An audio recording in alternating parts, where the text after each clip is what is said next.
Hi Salim, What's up, Adi?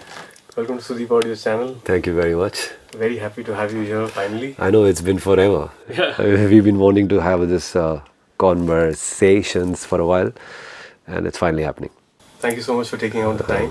Most happy about that. And I'd like to say that you've been very supportive since our start, and Thank you. this was since 2002, 2003. Well, we are doing something so amazing that there's nothing but support that we can do. Thank you so much. And there are so many people I know because of you and Suleiman. And Well, it's all your good wishes, and it's all your hard work that has taken you. And thank you for supporting so many musicians across so many different cities and states in India, and making this one big family of Sudeep Audio. thanks so much, Salim. And we've seen a lot of your interviews where you've already spoken about your childhood journey, and, how your father kind of influenced you, and he himself was a composer, etc. Yes. So we won't repeat the whole thing again. Yeah. But at the same time, I'd like you to share, there would be some instances where initially you used to go to studios to say, give a keyboard and take it back.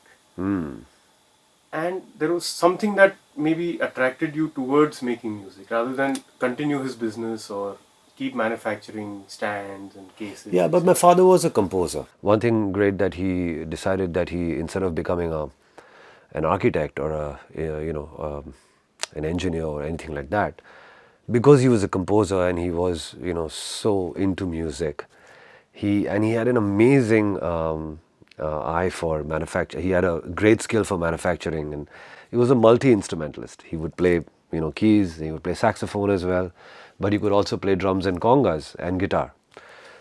So this talent in him actually led him to follow his passion after, and he never gave up music as a composer. He never really stopped. He kept making songs, he kept composing, but he found his heart in manufacturing musical instruments and stands and accessories and cases and all kinds of things. Under the Playmore brand. Under New Variety Musicals, and Playmore was the brand. That's right. The company was called New Variety Musical. Okay. And Suleiman and me were very lucky that we had our father who was, so when we grew up, we didn't have toys, we had musical instruments to play with. And every week, I was just 10, 11 years old when I was learning piano and harmonium, and every week there would be a new keyboard, like S08 or Juno 60, or I'd be like fascinated with all these knobs and faders, and my father's most favorite keyboard was Juno 60. And the Juno 106 came out, but he was still stuck to Juno 60. And there were so many, this RS09 and these, like I said, SH101 and Mini Korg and the Moog and all these amazing synths. And as a child, I've played all of them, which I find myself very fortunate. And of course, I really love these pads and these beautiful like textures and stuff like that, which the Juno 60 had, and apart from those monophonic synth sounds and stuff. So yeah, I mean, I was really fortunate that because I was studying piano and I was studying harmonium and piano, but at the same time I was exposed to electronica, I was exposed to synths at that young age. And then very soon I met Dinsha Sanjana, who was my guru, my idol. I really looked up to him like my teacher, and who was an incredible keyboardist. And I remember I went to Jazz Yatra, and I just, I was like, I told my father that I want to learn with him. Introduce me to him, please make me meet him.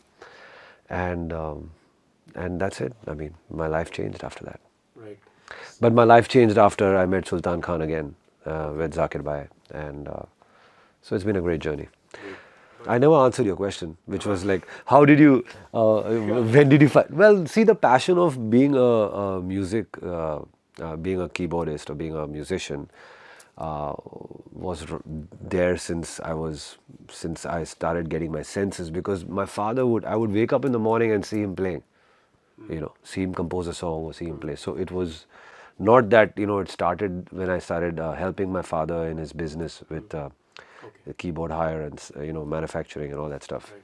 It started way back. I wanted to be a musician ever since I got any senses, Like, because the first thing my old childhood memories were my father's playing the harmonium at home, or he'd bring a new synth at night, and he would like set it up, and and Suleiman would be helping him, and we'd be like looking at what my father's doing, try to modify a sound, an analog synth, and he's trying to like model. So I've been seeing that since I was like 5, 6. But you were allowed to touch his instruments because they were very expensive. Come on, we were spoiled boys, yeah. Okay. We both were, yeah. And Suleiman was very into, technology right from the very beginning. And that kind of also helped me because I was younger than him. So I was watching him and learning a lot. So yeah, it was fantastic. I mean, before I could meet all the musicians and, who would come to get equipment from my father, I was kind of swimming in this ocean. Yeah. And you decided at what age that, yes, this is what I'll do as a composer, as a musician, as a keyboardist? I never planned anything, yeah, Adi. Never planned anything. I was very happy to just play piano and harmonium, and then I met Dinsha, and he said like, you got to start learning from me. You should just like come hang out. So I was helping him, and I was learning with him, and soon later, Suleiman and me, there was a song which we got a keyboard YS200 Yamaha which had a sequencer. Okay. So we decided to like stay up one whole night and make a song, and that one night became 2 nights and 3 nights, and like we didn't sleep for like 48 hours or something, and we were making this on We Are the World was a song by Lionel Richie, Michael Jackson, Quincy Jones, and the whole.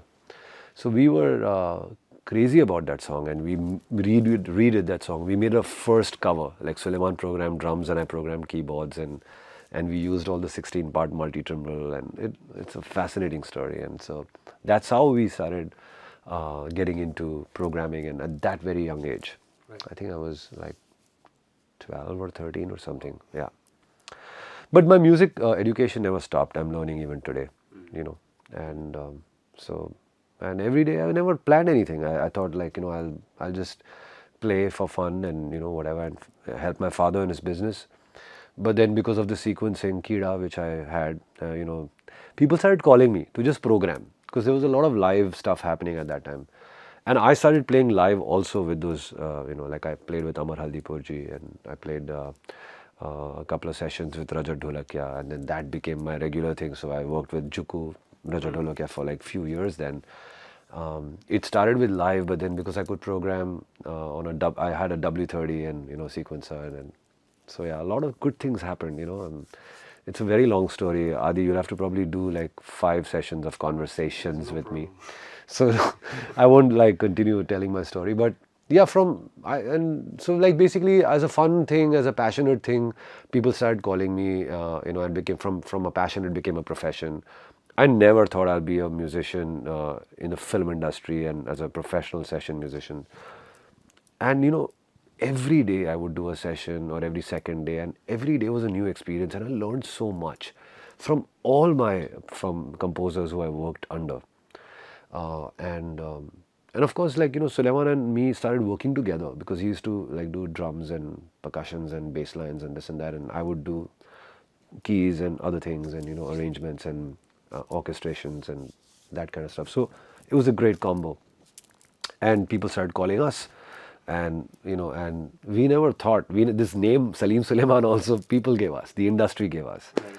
And really fortunate that and we worked really hard, and honestly I always say that I never worked a single day till now. I've been on a vacation. But we like, when we get into a session, it's just non-stop, and we can go on and on and on and on. And it's so addictive that I can go on and on forever. And that's what actually helped us, because people thought like these guys are very passionate and very, very, dedicated. And so let's get them, and Salim Suleiman, Salim Suleiman. So it was really good for us because, our passion was getting into our profession. And soon from programmers, we started arranging songs, we started composing songs, then we started doing background scores and some scratches which I would compose as a composer turned out to be finals, and like Ali Maula and Evi Evi Lut Gaya and songs like that, like suddenly, and they released and became started becoming popular. And so we started getting calls for live concerts, and I was like, nee, we are happy in the studio. For a long time we kept avoiding, and then Nirav, our manager, was very like, he said, let's give it a shot. This is a good gig. It's a college show, and there'll be like thousands of people. And I'm like, okay, come on, let's do it. So what is the first one that you did? The first ever show which we did, thankfully, which I'm really happy about, was for the Cancer Patients AIDS Association, CPAA. It was a charity concert. It happened at Rang Sharda in Bandra. And I was like, okay, before we go live amidst a massive crowd, let's just test the waters and see how incredible it is and how good we are on stage. And I was always playing on stage as a keyboardist. I was very fortunate that I played with Zakir Bhai and Sultan Khan Saab and Karsh Kale and Bill as well with this band called Tabla Beat Science. Way before Tabla Beat Science, of course, my father had an orchestra, so we used to play with them. It was a charity orchestra, Chief Jamaat Khana Scouts Group Orchestra, and it was a sort of a thing we did for as social service, as seva. But of course, Tabla Beat Science gave me a great experience, and then so my confidence was there, and Suleiman and me did this, our best songs, and we put up a show at Rang Sharda at CPA, and people went nuts. They really loved our show, and they were like, people like, oh shit, since how long you been performing? I'm like, this is our first show. That gave me the strength and the confidence and the himmat that yes, we should go live. And I said, Neerav, okay, start. Okay. And they start booking us, and and now we've been so busy live. Right, of course. So this has been in 2008 or 9? It was 2009, exactly. Yeah. So Salim, just going back a little in your early days, when you went to the studio to kind of record for the first time, at that time you had live musicians with you. Were you nervous? I mean, I know you've been in this line. I was nervous because I remember when I, not with Piyush Kanodia and with Juku, because they were like, I started my career with Piyush and Juku, okay. Raja Dholakia. But when I first, I was doing a session with Raja Dholakia and Jackie, the keyboardist. He came and met me, and and Jackie was, he knew my dad and he used to buy stuff from my dad. And, he asked me, would you play for Amar Haldipur? I said, of course, why not? Saying, thoda sa dekh le, it's a little, Amar Bhai is a taskmaster and all that. I said, come on, man, of course, it's cool. And I was pretty confident because I could read fluently, and, and I was pretty good as a keyboardist. I'm rusty right now. This composing and programming and all that is taking a toll on me. But so I said, okay, chalo karte. And so I started. So that time I was a bit nervous because I went to the studio and I see Viju Shah, and I had massive respect for him. So and he was very cool and everything and whatever. But the session was great. Amar Bhai was really okay. What song? But this is background score for Angar. It's a movie which Lakshmikant Pyarelal ji did, but the background score was done by Amar Haldipur. Big live orchestra, strings and brass, and Manori Da was there, and there was so many senior musicians there, and I had a great time. Lunch break, we have a chat with everyone, so it was a cool thing, and everything was written live. I mean, everything was written, and we used to play it live. Me and Sandeep Shirodkar were playing strings. Live with the orchestra, and then I think Jackie was playing some brass parts with the brass. So it would, so like we would mix electronica samples with real players to give it a really fat sound. And just like we do now, I mean, we program now and then we record live, guys. But that time everything was happening live. There was no programming. It was fun. I learned a lot, and really, got the playing and that whole dynamics and everything, and how to, play with the orchestra. That experience was extremely important and very valuable for me. So it's great memories. And then dhire dhire, of course, the programming thing started, and yeah, things changed after that. Right. So when you went on stage for the first time, did that nervousness come back in terms of?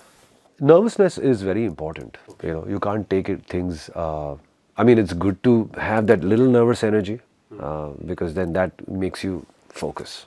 Correct. It's very important for you to have that little nervous energy to, so that you know you're pitching right and you're in tune with what's going on when you're in ears and stuff like that. And warm-ups and all these things are important. And that only happens when you have that little nervous energy. If you take things for granted and take things lightly, then you can mess it up. True. Yeah. True. So thanks for running us through your journey quickly. It's over?